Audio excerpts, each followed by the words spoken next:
Hello. Good evening, ladies and gentlemen. Could you please take your seats? Welcome to the Online EDUCA debate, which is a parliamentary style debate, as those of you who've been to these events before will know. Parliamentary style debate means that we've got two opposing sides. We have a motion which is one that I'm sure will excite a great deal of interest, and we've got two speakers on either side.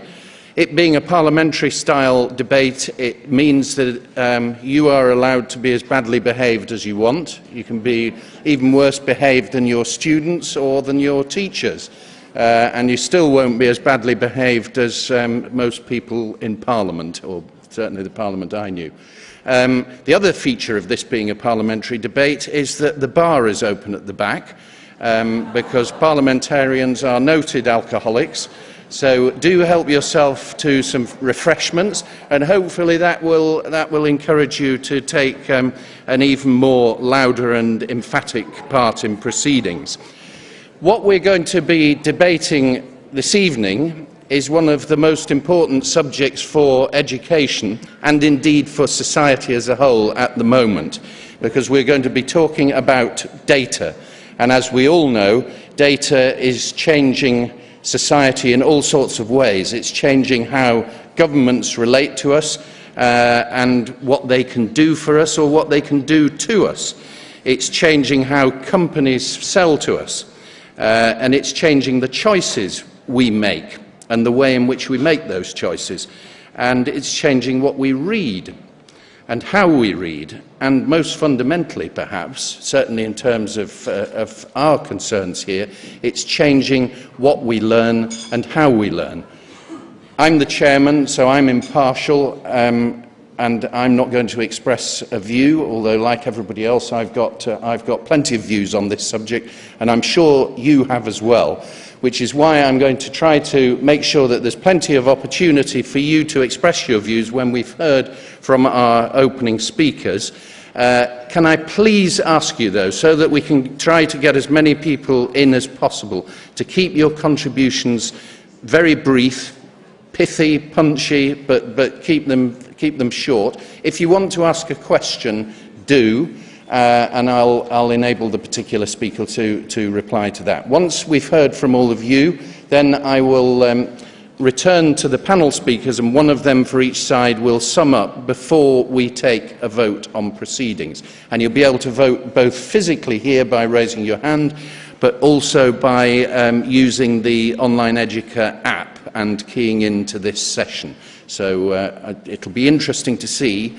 We won't announce the results of the app vote before the main vote, but it'll be interesting to see whether the most technologically gifted people who key into the app have a different position on this than those who are just voting with their hands. But we will see. That's one of the many excitements to be looked forward to this evening. So without further ado, I'm going to call on our first speaker, Dr. Ellen Wagner, as we would say in Germany, or Wagner as they might say in America, who is the Chief Research and Strategy Officer for the PAR Predictive Analytics Reporting Framework.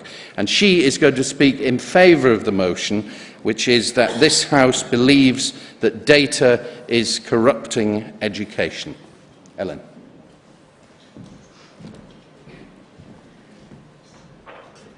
Well, good evening. It's nice to see you all here tonight. Higher education has been typically organized around authority-driven decision-making. What I mean by this is that we tend to give attention, credence to those among us who are more senior, those who have demonstrated expertise and experience in the areas where we have all been engaged in our work. The emergence of analytic tools and platforms that are accessible for just about any one of us who cares about using them has really made it very, very clear to us that sometimes evidence can actually provide additional and deeper insights than experience alone. However, I would suggest to you that data, as we're talking about it this evening, is more of a meme than it is specific concern for data themselves. And what I mean by that is that big data, or data, depending on which term you choose, has become an idea that spreads from person to person within a culture. The fact that we are all talking about big data and nodding our heads as if we all appreciate that we know precisely what it is that we're talking about is evidence of the fact that we are really talking about something that has become much bigger and more representative of both our hopes for what we think we can do with the data, but perhaps our concerns and maybe even our fears about the things that might happen if we don't use these resources and tools to efficient and useful ends. So what I'd like to do is to focus on the implications of data as the meme, and for us to think about the use of data as we support decision-making as this meme. It makes many of us uncomfortable to realize that there are patterns of how we live our digital lives, that we're leaving little digital breadcrumbs. In fact, I was saying to someone just the other day that it bothers me just a little bit to think of myself as a data shedder. Everywhere I go, I'm leaving little trails of the ideas of my thoughts, that anyone who cares about those details can vacuum them up and put them into some type of a spreadsheet or some type of a Hadoop pattern-seeking tool and tell me more about myself than perhaps I might even know. That's a little disconcerting for me. It means that the intelligence about us can be gleaned by those who have access to our various data streams. And we might not even know the fact that they are mining our particular data streams to present us with alternatives that perhaps we didn't even know that we wanted. You know, data without context is really of marginal value. However, data with context is what's known as information. Information is power, and as Lord Acton, the historian, reminded us, power corrupts, and absolute power corrupts absolutely.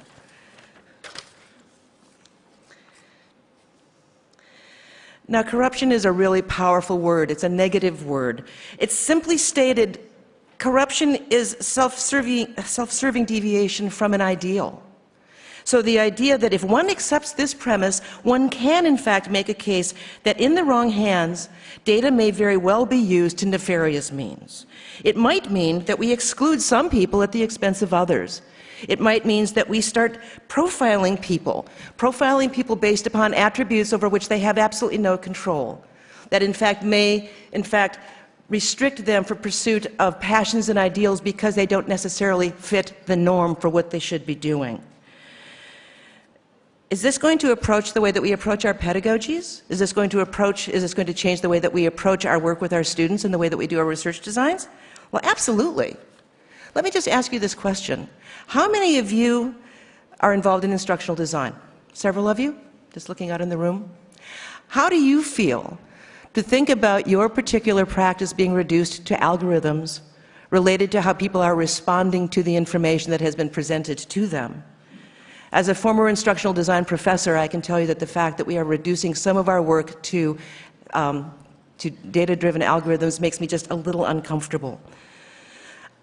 How do you feel about the prospect of lurking in the lives of your students at every single point where they are involved in their learning endeavors? I appreciate that for most of us, the idea of supporting our students, supervising our students might not feel like lurking to you. But have you ever talked to your students about how they feel about having every single interaction being observed by someone out there, not even sure who's doing it?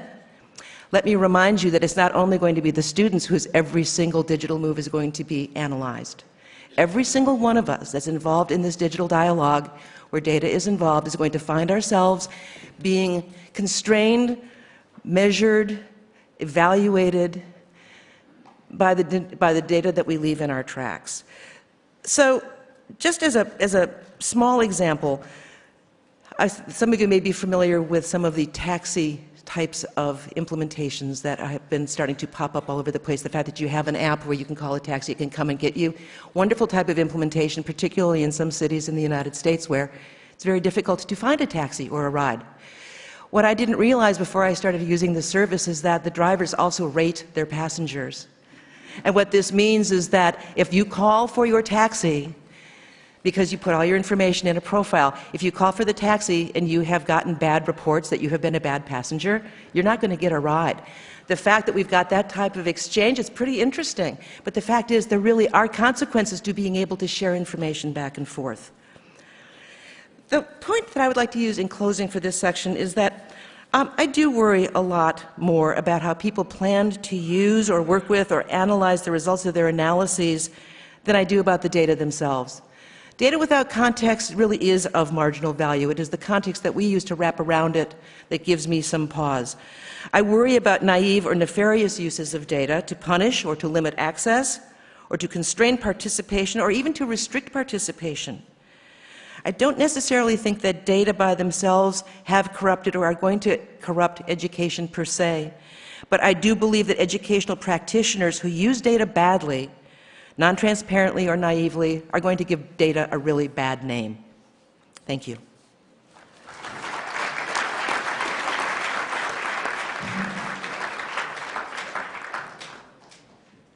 Thank you very much, Ellen, for that, and thank you for keeping to time as well.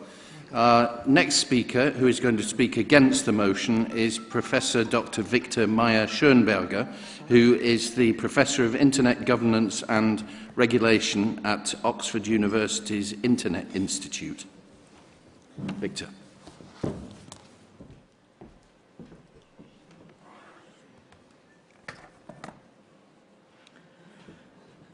Thank you very much, Chairman. When I was asked to take this role, I said to myself, they must be kidding. Why does it need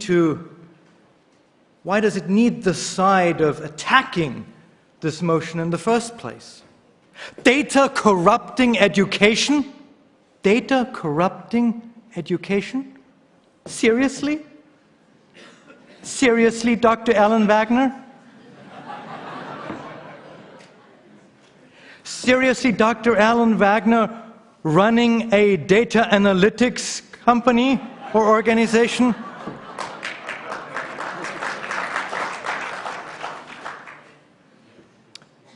Ladies and gentlemen, no, not at the beginning.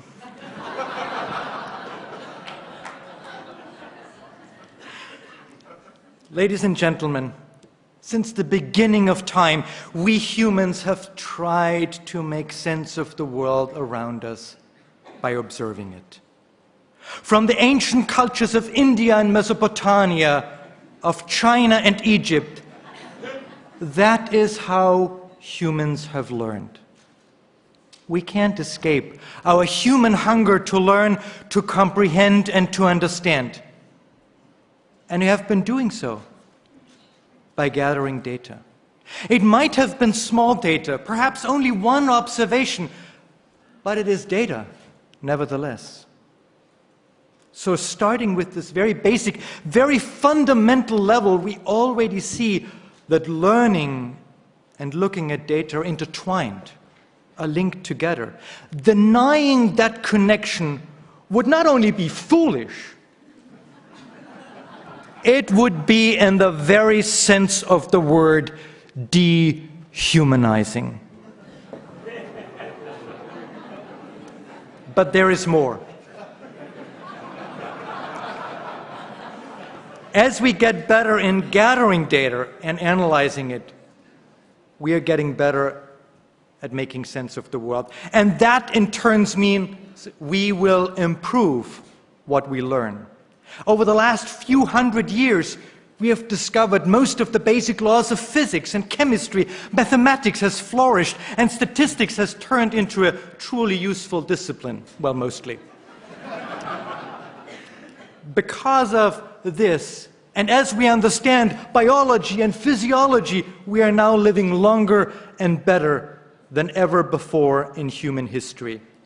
But our advances go far beyond the so-called hard sciences. What we know, for instance, of history and literature today is vastly more detailed and comprehensive than in the past. Our progress of making sense of the world through the use of data has been nothing short of staggering. And it isn't that we know more, it is that we know more accurately. That we have substituted superstitions and baseless beliefs with insights that are founded on reality and based on data. Or, as a young woman phrased it beautifully last night, studying I lost the world and I gained the universe. So, with data and learning so intertwined and linked to human progress, it would be ridiculous not to apply what works so well in what we learn to how we learn. Wouldn't you all too agree to have data about your child being used if it could vastly improve your child's learning process? If it could improve the materials, the context through which your children learn, so that they can reach their individual potential. Because a smart mind is a terrible thing to waste. Because the magic of education is to enable each human being to reach her very own potential, rather than to stick them into a straitjacket of teacher fiat fueled by superstition and biases. Yes, we are not yet there. Yes, we need to move beyond PISA data measuring, mostly of outcomes rather than improving the process of learning, because collecting and analyzing data was hard, yes. But as we continue along the trajectory of human development, many of those limitations will go away. They already are. So we are getting better, and we need to keep pushing ourselves hard to do even more. You know, there is this story about this drunken guy who's lost his car keys. And the guy comes up to him and says, "What are you doing?" And this drunken guy at night says, "I'm looking for my car keys." And the other guy says, "Where did you lose them?" And the guy says, "Over there." And the guy says, "Well, why are you looking here?" And he says, "Well, because here it's light." That's the kind of belief and superstition that we need to get over to. We need to base our understanding of education, our understanding of what we can improve on data, and we already are doing it. Ladies and gentlemen, the other side wants to make you believe that ignorance is bliss.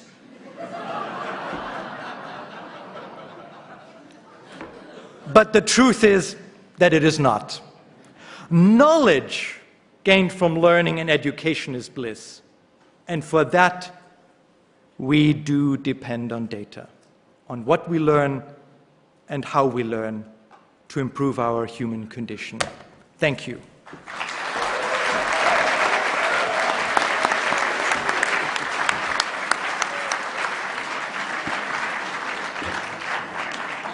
Thank you very much for that, Victor. And our next speaker who's going to speak for the motion is Inge de Waard, who is a researcher, PhD researcher at the Open University, and she's researching self-determined learning in MOOCs for experienced online learners. Inge. Now, what a sly fox you are. Yes.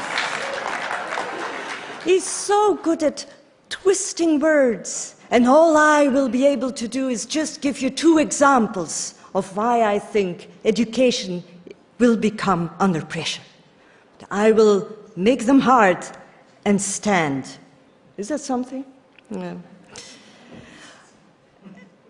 There are 2 main points, being the digital divide, being increased by big data, and no, you can't say anything. No, only after the intro. Thank you very much. I will be pleased to answer afterwards. And another point will be on the reproduction of the norm, which data seems to do.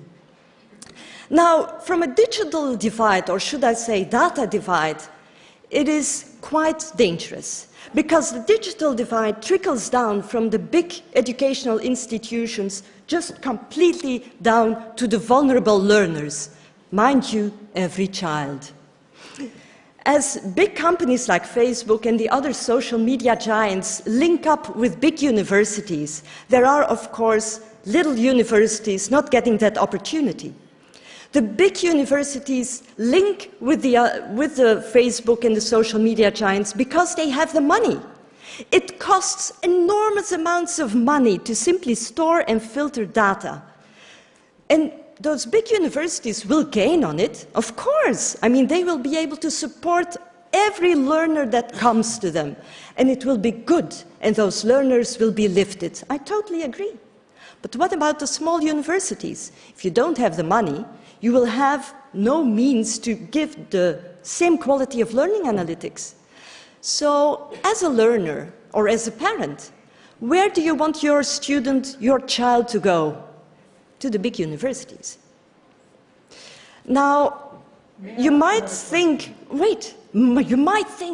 that's not the case. Data is open for all. Let me just point to Victor. He is affiliated with Harvard and Oxford, not a small Austrian university, not a Belgian university, no. So it does matter. There is a divide and it's growing.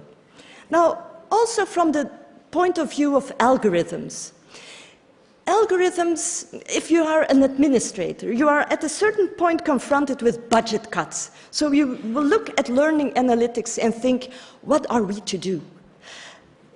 If suddenly you see that a vulnerable group or demographic of students is less successful, it will be easy to think, let's just no longer recruit from that group of learners. And it's an old paradigm.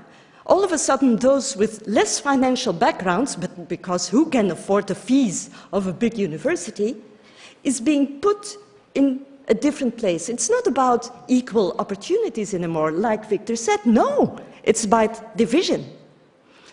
Now, in 2013, during the World Innovation Summit for Education, 84% of the corporate and the governments and the educators said, education is missing its goal.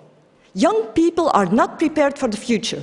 And I so believe that. I was completely behind that proposal, that suggestion. And the answer would be big data, and I believed it. Yes, we will indeed, because I'm a utopist. I believe in big data at first. Then, a month ago, all of a sudden a UK report came out, and it said, by 2030, 1 in every 3 jobs will disappear. Mind you, not be replaced, disappear. So how can we, even with big data, how can we put all the learners, because looking at the globe, there are more and more people everywhere, how can we push them into those jobs, even if we can say those are the jobs that need to be filled? If we only look at education for professional reasons, for corporate reasons, then we are missing the boat. Then we are dividing our society. If we want to change our society for the better, we must use the data for different purposes. We must say, okay, quality of life, joining hands, solidarity, some of those things. And look at let's take an example, for example, a nice one. If we look at educational facts and data, because yes, we have been gathering data for centuries and at least for decades on education. And we have seen that teachers, facilitators, tutors have a positive influence on the learning process. We know that time and time again, multiple researches. Yet at this point in time, education, training is cut. Budgets are cut, jobs are lost. At the same time, however, and glory, glory, hallelujah, big data has gotten much more money, much more funds than ever before. So if it is all that good and it will result in a better world, then how can we compare this logic? It's a sordid logic, a little bit twisted. So that's point one. Now let's move to point two. The norm. A human cannot be more than a human. If an algorithm is made, all of us technologists and software developers know the algorithm is going to have the values and the thoughts and the goals of the ones who's making it. So now there is, thanks to data, there is an app which will enable you to see whether your newly composed music has hit potential. Well, I don't know about you, and I like pop music, but it doesn't really move me that much. To be honest, the masses do not move me, but the one does enchant me. If I think about Rosa Luxemburg, if I think about Steve Jobs, Mahatma Gandhi, all of those wonderful people, then I know I am at the brink of change. I will see a new world arising, because they made a difference. It doesn't matter if I or the data of each of my colleagues is replicated 10,000 times. It's not going to change the world because we want to, but it's not going to happen. But if you replicate the algorithm of a great man or woman, like Mahatma Gandhi, then change will happen for the better. So what is the algorithm of a great man or woman? It's not big data. It is very, very teeny-weeny small data, which makes a difference. Yes. Thank you. So at this point in time, data is only looking at efficiency. But there is more to life than efficiency. Life is quality. Life is also creativity. And life at best, or at least for me, is really living the dream. As such, I think data should not only be efficient, but data should be shifted towards a new goal, a new humanity where everybody is included, that we force out the digital divide, that we say the norm is good, but we also have marginality or the exceptions to the rule, just like we all are an exception to the rule at one point. So that's it. Thank you very much.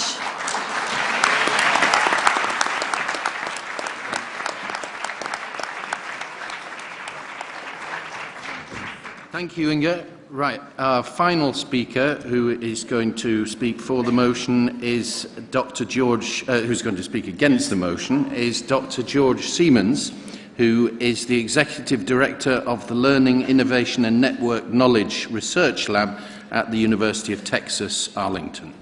George.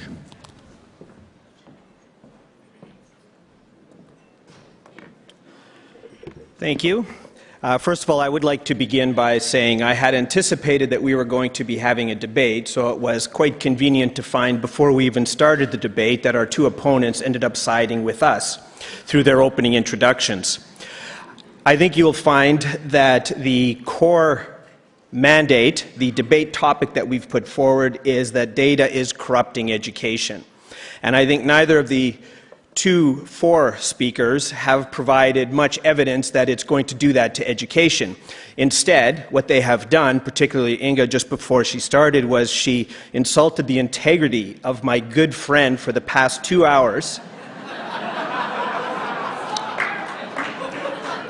and accused him of being a sly fox, when essentially what they have done is argued a completely different debate than the one that we're arguing, which is that data is corrupting education. Here, here. Thank you. See? It's amazing how close you can get to a person after only a few hours.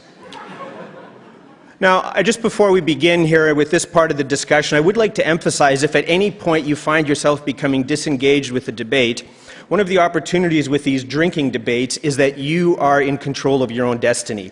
So at that stage, please feel free to grab another drink or a glass of wine and re-engage due to intoxication. What I'd like to turn to now is the general components of why data is not corrupting education. I'm going to present this from a three-part side. 1, the massification of education. 2, analytics as a cognitive extension. And 3, the impact of learning analytics on the process and the quality of learning. So to start, several hundred years ago, if you had a child, the prospect of that child attending any kind or quality of education was driven exclusively by your income. It was only with the development of classrooms, which admittedly are a flawed model, but the development of classrooms as a technology that enabled us to teach millions of students annually through a massification approach.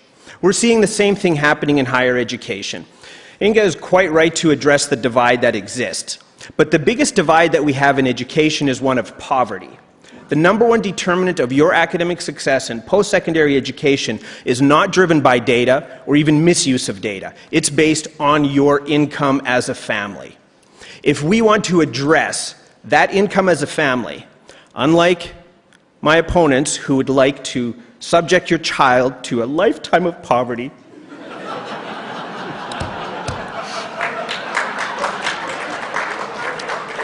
I, in turn, have greater appeal for the hope of your children.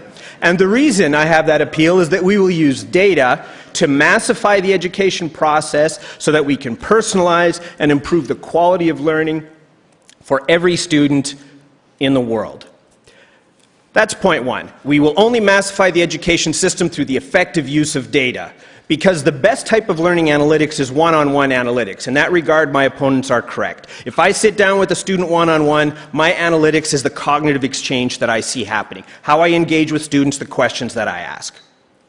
On the other hand, if I have 20 students in a classroom, or in some cases 500 students in a classroom, I will have difficulty knowing each student and ensuring the success of each student. Through data and the effective use of data, we will improve rather than corrupt education.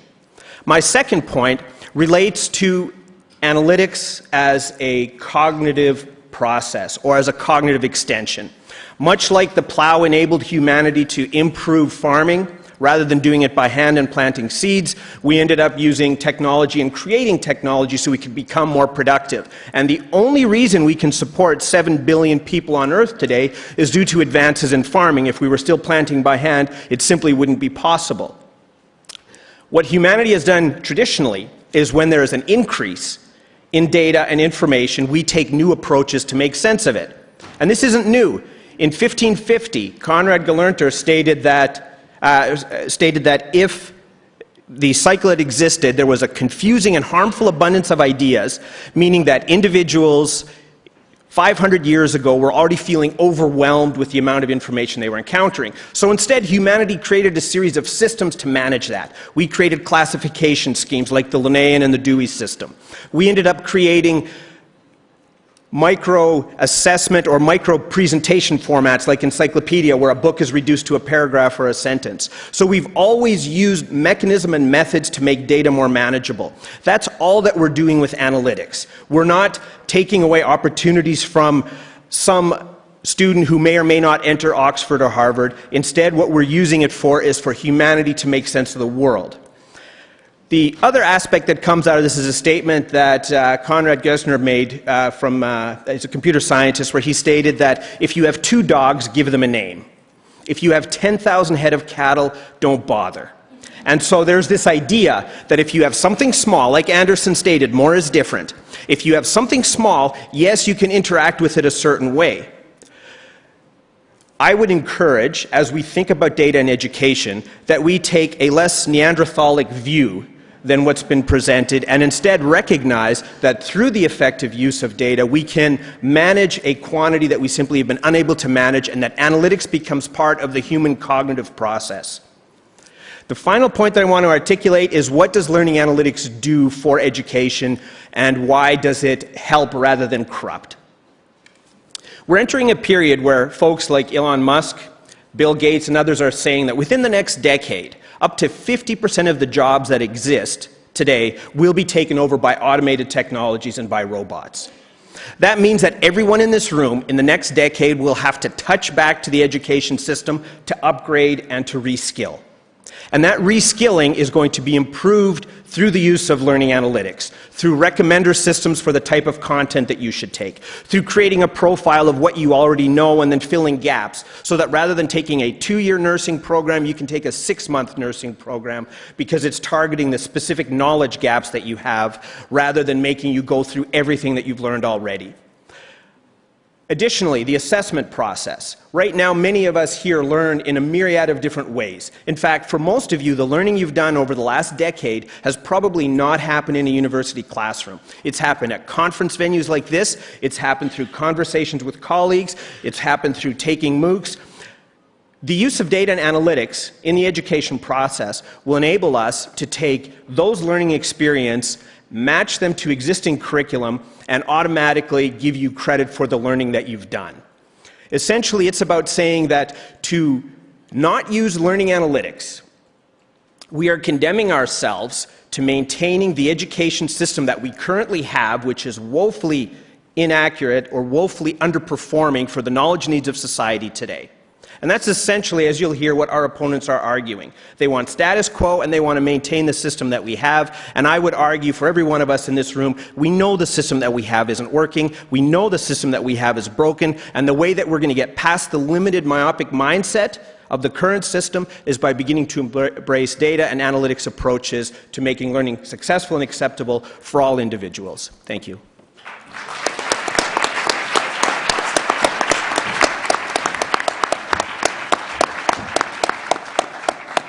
Okay, thank you very much, George, and thank you again to all our panel speakers. I'm now going to throw the discussion open to the floor and invite you to make a short comment or to ask a question or to just let us know in whatever fashion you want your views on this important subject. So who would like to start? Can I just ask you, when you do ask a question, can you please just put your hand up and wait for the microphone to arrive?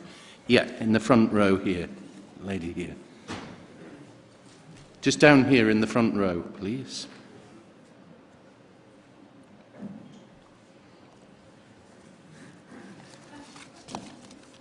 Thank you. My name is Sian Griffith and I work at the Norwegian School of Business in Oslo. And I just wonder where we are heading with this. I was interested, Victor, the story that you told about the drunk looking for the key in the light. That's based on a Sufi mystic proverb, which is about us finding our soul as individuals. You know, where is the human soul, the human experience? It's actually within us. It's where we are, where we stand. The reason that we can support 7 billion people in the world is partly because of advances in farming, as you said, George, but it's also because we have the benefit of an ecosystem that supports and provides us. Talking about humanity making sense of the world, I think the starting point is ourselves, and in understanding who we are as individuals, our soul, our place in the world. We are part of a wider system, talking about quality of existence. Talking about the individual striving to learn jobs, we have a place in a wider system. I think simplicity is the key. I think that data can confuse and blind, and I think the answer lies within ourselves. That's my contribution. Okay, thank you for that. Another question or comment? Yes, down here, front row. Okay, well, ladies and gentlemen, it's fascinating, one thing, isn't it? There's these parties, 2 men arguing for new technology, 2 women arguing against it. And this is typical for our history to some extent, right? On the one side, the women taking care that everything continues, that we have a future, that we take care for the family and everything, and on the other hand, those hunters running away, trying those strange berries to find out what's going to happen. And I see the same thing here. You know, I would like to just drop in on that. So first of all, I think you do a great disservice to the many exceptional women researchers in analytics and educational technology by making that argument. And then again, this pro-situation for any new technology, thinking that everything will get better. I think Einstein would not agree with you. Not every technology is better. He is dead, actually. Not every... He Well, has he would no probably beef be with me. rotating in his grave by data to now. prove that. Just because he's empirical seen data all that that he's dead. happening. He's seen all that happening, gentlemen. And he's seeing what happens if people embrace the technology that they are not ready for.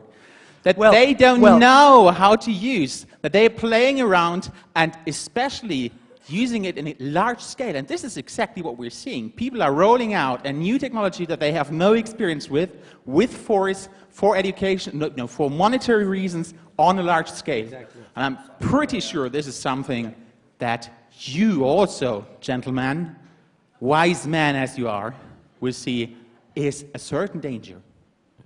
Okay, thanks for that. Leo, in the front row. Just here in the front by the aisle.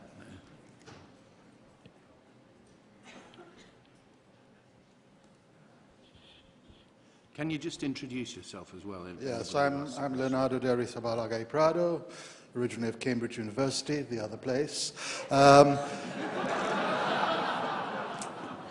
What I'd like to say is simply that whichever side of this debate you feel you belong on, big data is coming. Nothing that we say on either side of this debate is going to stop it.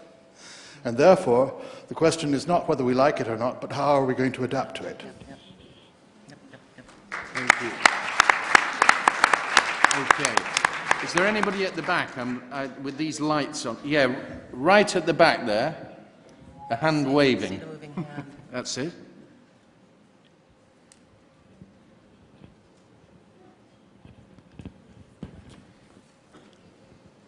Okay, my name is Foster Ofosu from the African Development Bank in Abidjan.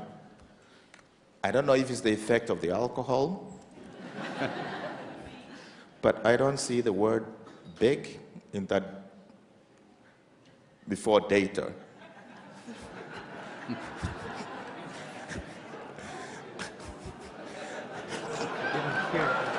said he didn't see the word big data. And I'm not an academic, I live in the real world.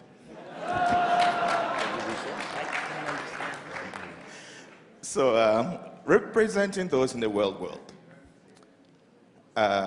if we accept that the outcome of education is knowledge, we'll accept that? Okay. And if we can assume further that knowledge is actually the outcome of the relevant information that we can put together, okay? And if we accept further that information is an aggregate of data, right? That data transforms into information. So if we accept all this, then while in Buddha's name would we think that data corrupts education? Okay. Thank you for that.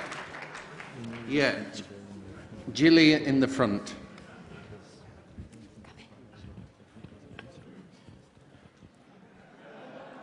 Thanks. I just want to take another word. Gilly Salmon, University of Western Australia.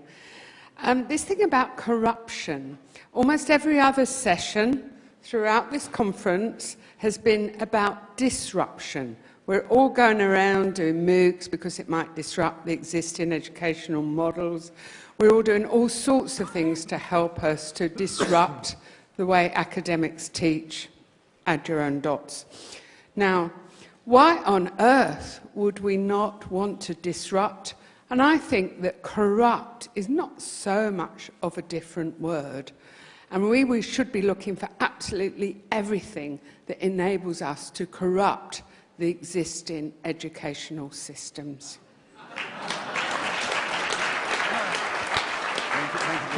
We need to get more comments from the floor, so you'll get a chance in the summing up. Was there a question or a comment over there? Yeah, in the middle of the row on this side.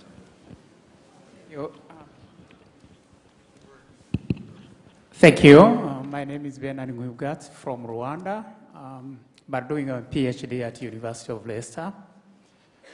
So I probably have a question to Professor George Siemes and Professor Victor. A question which is built on your data, your big data, which are collected via technologies. So building on your data, the data collected from internet technologies show that about half of the world population is not yet in internet technologies. How do you collect data from them? Or do you ignore them completely as non-existent? So how do you bridge the offline world and the online world so that you get accurate data and use them more appropriately without discriminating against people who are not yet there? Thank you. Okay, thank you for that. That was a direct question, so I'll let one of you answer that now. Either way is fine. Okay, I'll just provide a quick comment on that. So first of all, that's an excellent point that you're raising, that, and this is part of a larger picture of humanity's progress, which is that we create technologies that create problems that can only be solved by more technologies. So for example, with medicine, people live longer. We've made advances, and people live longer. What happens? We pollute the world more. We need more businesses, more buildings, more everything. And so the same holds true around, as we begin to use data and analytics, the solution is, especially for developing regions of the world, is that we do a better job of recognizing the localized use of data in different systems. You're already collecting some data. You're collecting data about probably student enrollment and student retention in a classroom. A teacher is likely making observations that this student learns in a certain way better than her peers do. And so these are the kinds of things that are already happening. So the process of making that data digital is one that is part of a growing trend of just the digitization of all of society. So right now, I think the use of mobile devices is a significant data opportunity in developing regions. The use of human observation, which then gets recorded, can also be used for that. So I think any region, regardless of the economic structure, is already involved in some level of data, but it's contextual and it's local. But that data, even in its limited amount, can help improve the quality of learning for students when it's utilized by effective practitioners. Actually, I would like to jump in here. Is this Just- not on? Seems to be. Okay, very good. Just a quick comment from Just a Lenny. quick comment. George, thank you for raising the point that, in fact, all data are not created equally or equal, because we have been conflagrating the idea of data that we get from conversation, data that we get from large LMS systems, data that we get from talking to one another, and the fact is that there are multiple types of system at play here. We also didn't talk about data analytics in the description today either. So I guess my suggestion would be for all of us to keep in mind that until we are better at figuring out what it is that we're really talking about, we should probably be careful about suggesting that we have the answers in our hands for a very, very bright future. We're not quite sure where this is going to take us. And I might remind us all that it took us about 30 years before this thing called online learning or distance learning, before that fell into public consciousness as something that was not a bad idea. So I would just like to make sure that our next education innovation of this scope and scale is not going to take us another 30 years to figure out how to use this in ways that make sense for all of us. Okay, thanks. Yeah. Another comment there, just in the middle. Thank you. My name is Kwesi Brockwell. I went to the University of East London. I just want to say, even though you had a great debate, gentlemen, I disagree. Data is corrupting education, and I hope we are riddled with it very soon. If you think about it, though, data, in my opinion, is learning. It is education, because that's the point. You take data, you use it, you make it a part of who you are. So it's just the natural order for it to now corrupt education, so to speak. But at the same time, it doesn't make sense to me, at least. I mean, you probably are way smarter than I am, so I can't really say. But it doesn't make much sense to argue that. Sorry, it doesn't make much. I had too many of these. My bad. It doesn't make much sense to me to argue that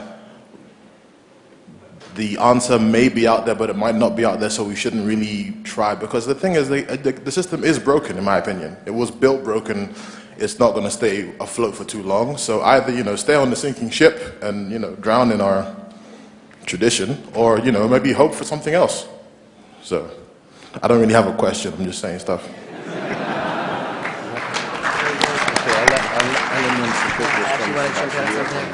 Just a quick response to that from Ellen. Very good. I like the idea of disruption of education. What concerns me a little bit is this notion of corruption being used analogously to disruption, because if you remember, corruption is a self-serving deviation from an ideal. So in fact, if we were talking about disruption, changing our system from where it's been, I think that that is in fact something that many of us would like to see. The corruption issue, we have to be careful to not find ourselves being pushed away from the ideals just because you have different ways of talking about it.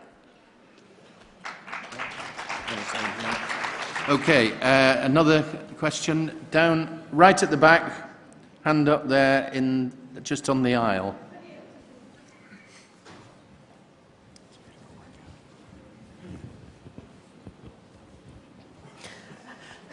Ulla Virraniemi from University of Oulu Applied Sciences from Finland.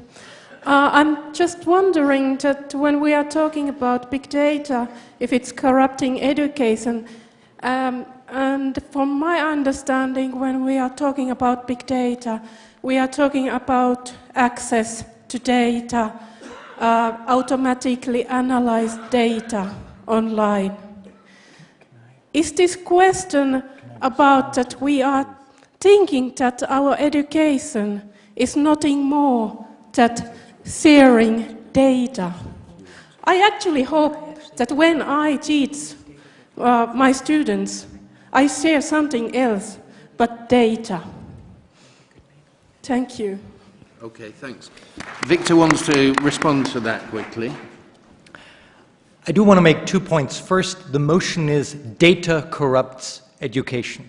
Not about big data or anything like that. Yes, I have written a book about big data, and you should all go out and buy it, but this is not at the issue today. This is about pure data. And I'm not here to defend big data, I'm here defending data and empirical insight. Yes, I am an educator too. I have my students in my heart as well as in my mind. I care a great deal about them, perhaps sometimes too much. But what I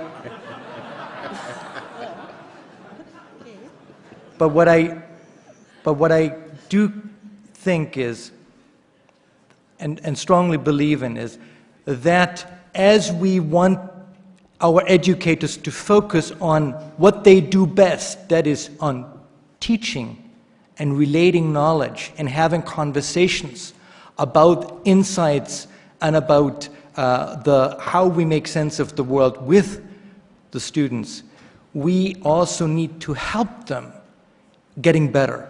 And the only way I can get better is if I can get feedback. And the only way that we can scale up feedback so that I don't have an Oxford one-on-one tutorial, but can go out and work with dozens and dozens of students, as I do every year, teaching at less prestigious universities around the world. Inge? Mostly for free, Inge. I hear you. You can come over. I depend on data, and I depend on the feedback that I get from data. Thanks very much.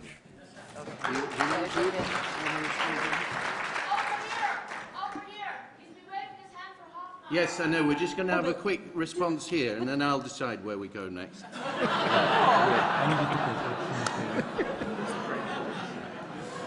I hope you will get the floor soon. I just want to add that data is, of course, positive, but I want to share a very specific example of data, of big data, that hasn't made any difference, although we know its effects. Climate change. From 1958, we have been gathering big amounts of data in every type of research method or model you can imagine. Do we act upon it? No. And why not? because it's linked to power. And But that's just no the argument same- against data. Just she's having a quick comment, aren't A we, quick which we're comment, just about to yeah, end. yes, And that's then we're what going to it go is. over there. No time. Right. So another question over there. That's it. Thank you. Mark Kircher from Tampere University of Applied Sciences in Finland. I'm going to keep it really short. Just key words. Privacy, ownership, corruption, 1984, Snowden, neoliberal agendas. That's it.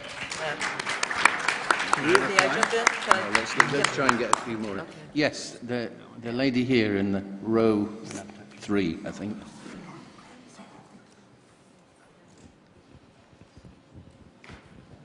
Hi. My question, or the response I'd like to this thought, is if it could be said that something that corrupts education is something which stops it happening or stops it happening well, my experience from the classroom was that not that it was the data itself corrupting education, because there are so many possibilities, but the fact, and I think, George, you referred to it, of it being about subject specialists. Most teachers are not data analysts, and there is never enough time or resource to train teachers. So when the data becomes the priority, but it's not actually used in any meaningful way, then that's what corrupts education, because it shifts the focus away from actually teaching. Yeah. Another comment here in the front row. That's it. Can you hear me? Yeah, Yes. There we go. My name is Ola Rosling. I come from the Gapminder Foundation. I will be talking tomorrow as well. I have not had enough drinks, so I might be a little bit dulled. Okay, so we know now what we mean by corrupt. Thank you for that. The two other words, education and big data, or there's 4 actually, have not been defined. So let's define them as well. Education, if we talk about the power structure of the education pyramid, okay, then maybe it might be corrupted. That might be a good thing. Okay, big data, we're saying. If we change the word from big to open, I think nobody in this room would agree that open data can potentially corrupt education.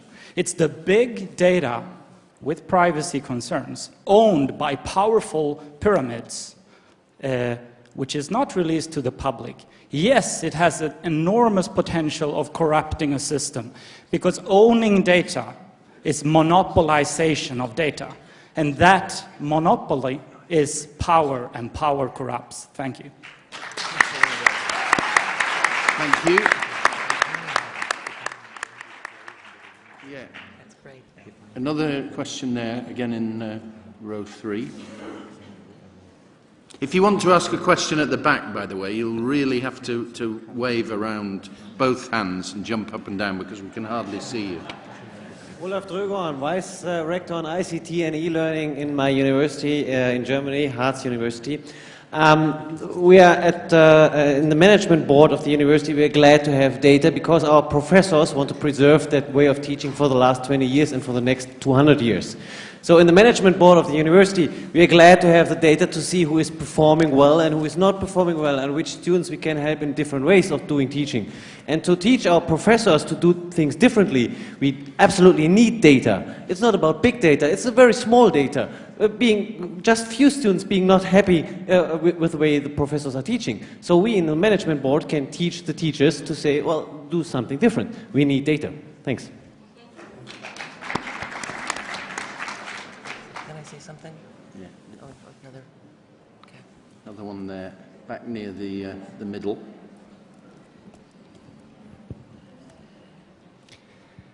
I am Halanko from International Committee of Red Cross in Switzerland. I just want to make a comparison with the farmer. We discovered a few years ago that it was more efficient to create big farmer with a mechanism and to produce a lot. And what we will discover through the big data is how to train the people in better way, but with a big infrastructure.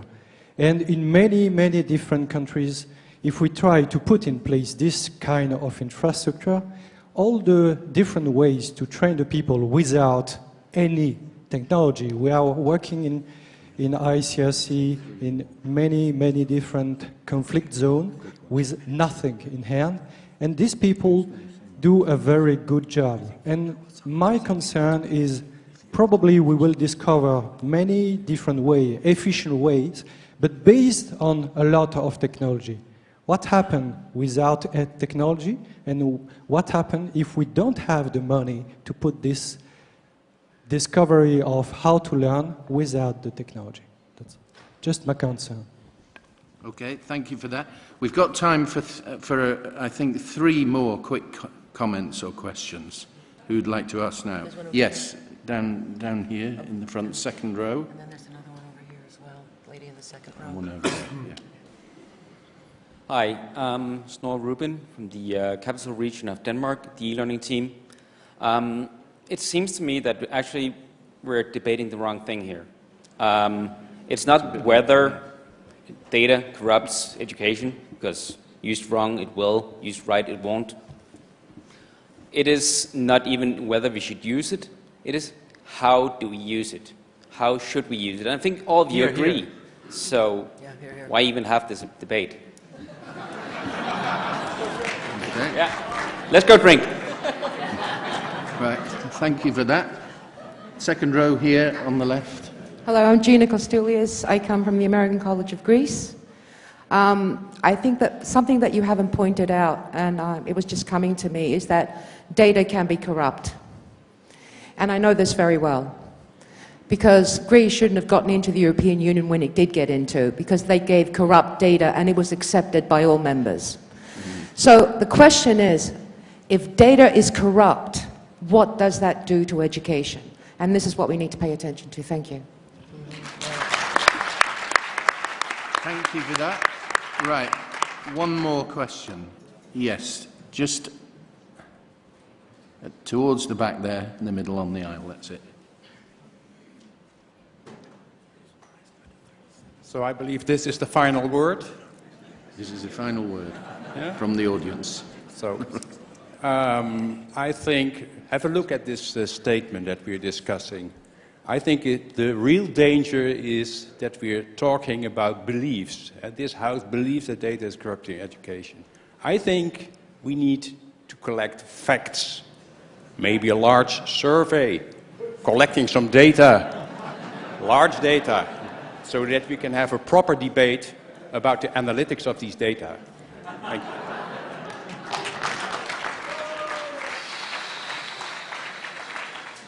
Okay, thank you very much. Thank you for your contributions. I'm now going to ask each side just to say a few words in summation, and then we will take a vote. And please don't forget to have a look at the app, and you can vote on the app if you want to, or by putting your hands in the air. But I'll ask Victor to sum up for the opposition first. Well, first of all, I'd like to thank Inge and Ellen for being great contestants. Inge having run a MOOC organization, having worked on MOOCs, Ellen having collected data and done analytics. For them it was a significant challenge, and they rose to the challenge, so thank you so much for doing that. Really wonderful. We, of course, had the easier side, there is no question about it, because data simply doesn't corrupt education. That's obvious and clear. But there is a human side to it.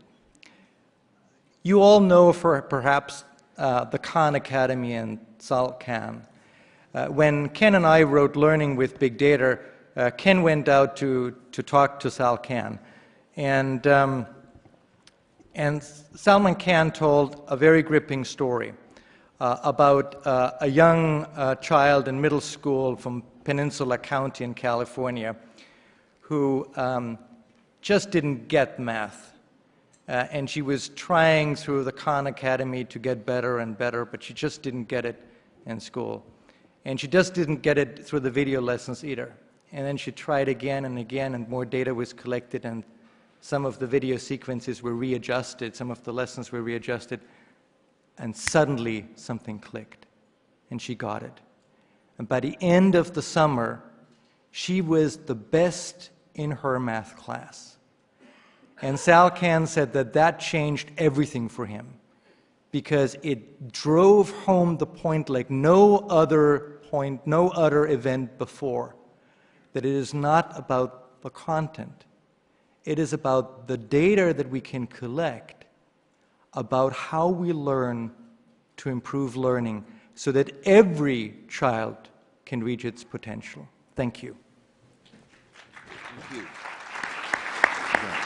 And to speak in favor of the motion, Ellen. You know, it is because I have been working with predictive models and with very large data systems for the last 4 years that when asked to take a position in support of the House, you would be surprised it wasn't as much of a stretch as you might think. It's not that I don't recognize the opportunities, but watching what happens when data falls into the hands of people who are just really not prepared to deal with it, or when the data have not been cleaned, or when you start looking at the implications of who is making the decision about the data and how it's going to be used, I'm just reminded that we need to be prepared for the implications and the consequences of these innovations that we bring forward. The other thing about which I am mindful is that, you know, data on their own, they don't do a whole lot. They just kind of lie around and wait for somebody to do something with them. So I wonder sometimes if it's the data that we need to worry about or the people who are going to be using the data. So I would say with that in mind, a couple of other quick points I wanted to make sure we could acknowledge. There is no algorithm for a great person. I thought that Inga's point on that was wonderful and spot on. And I think that data in the hands of the uninformed or the ill-prepared will cause problems for us. The other point that I wanted to make sure we could bring home is that disruption, okay, corruption, let's be careful. We don't want to find our ideals being compromised because we have different insights that come to us that we don't necessarily understand the total context. So with that, I thank you all for your great attention and for appreciating the humanity in all of us that needs to have more than data helping us make decisions.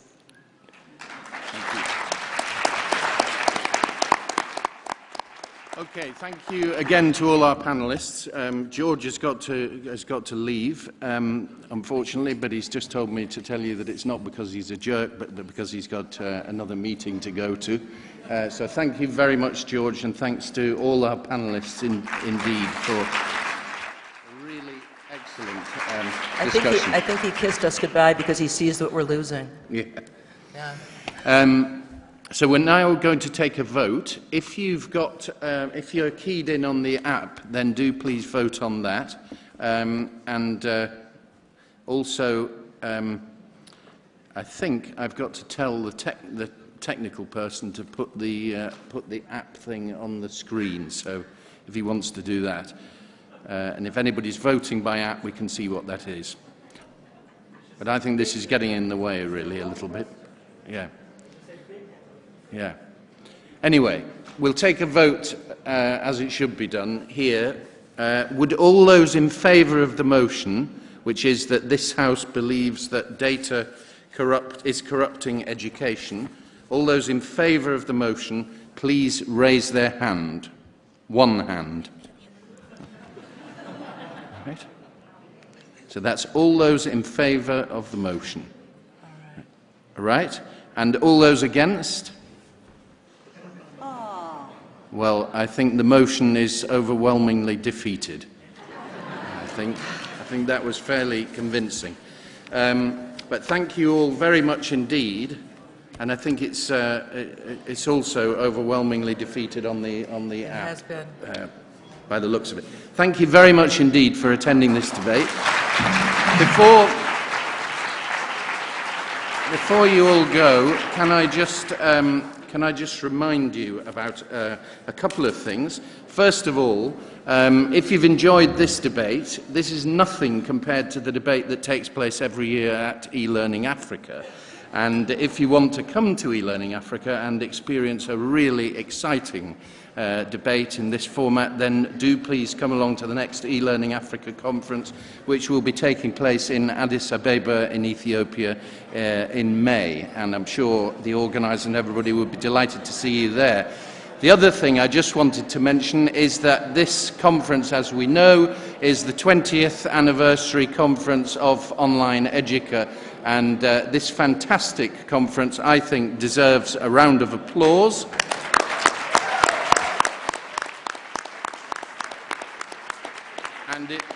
And it also deserves your presence at the party this evening to celebrate its 20th anniversary.